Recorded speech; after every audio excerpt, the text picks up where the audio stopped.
Γεια σας, είναι άλλο ένα επεισόδιο του Μανιφέστου και σήμερα μεταξύ άλλων θα σας παρουσιάσω με το δικό μου τρόπο δύο υποψηφίους, ενδυνάμει υποψηφίους για την Προεδρία των Ηνωμένων Πολιτειών της Αμερικής, οι οποίοι με τη βοήθεια των media, αυτοί οι δύο ενδυνάμει υποψήφοι, έχουν γίνει κάτι σαν θεσμοί. Δηλαδή τι θέλω να πω με αυτό, είπα κάτι σαν θεσμοί, δηλαδή ο κόσμος κρέμεται από τα χείλια τους. Donald Duck, Donald Trump. You told CNN, quote, Islam hates us. Did you mean all 1.6 billion Muslims? I mean a lot of them.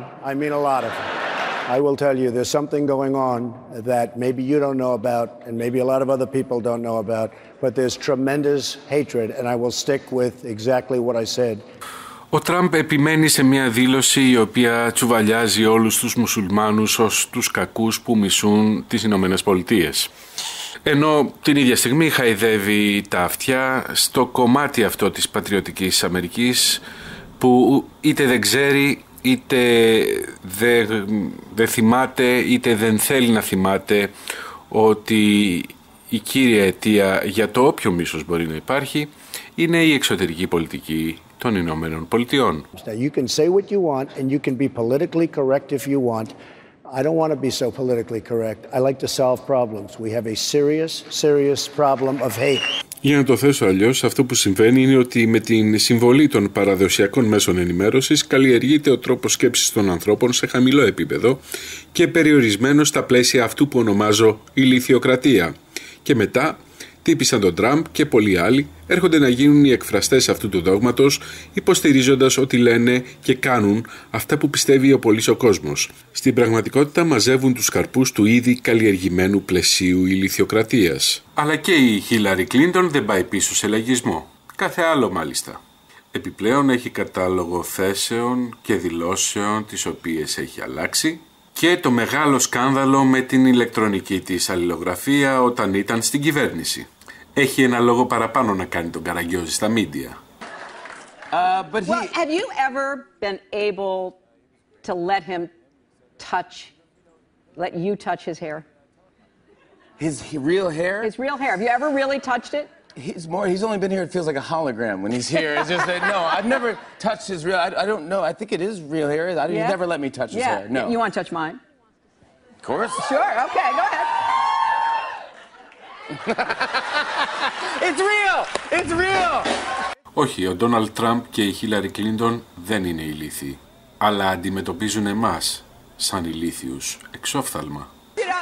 You can't say the same thing about the color, but the hair is you're getting close, yeah. It's getting close. We can work. Ποιότητα.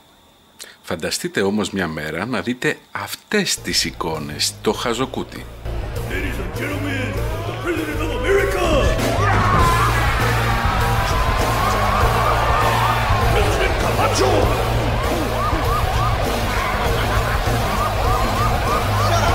Shut up!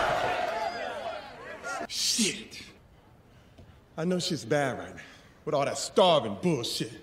And the dust storms, and we running out of French fries and burrito coverings. Yeah. But I got a solution. That's what you said last time, dipshit. I got a solution. You're a dick.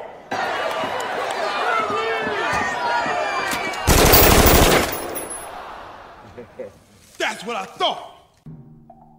Η ταινία «Ηλιθιοκρατία, Ιδιόκραση» του 2006 είναι μία σάτυρα επιστημονικής όχι και τόσο φαντασίας.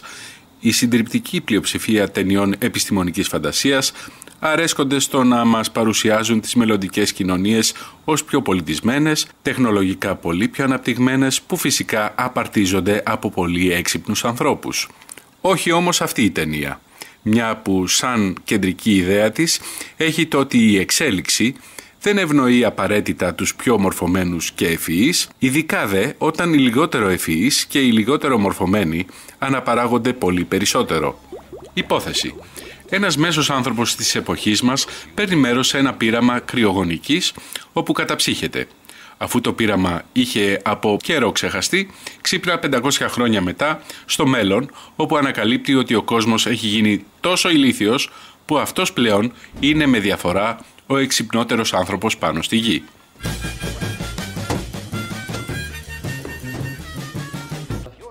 This goes in your mouth. This one goes in your ear. And this one goes in your butt. hang on a second. This one.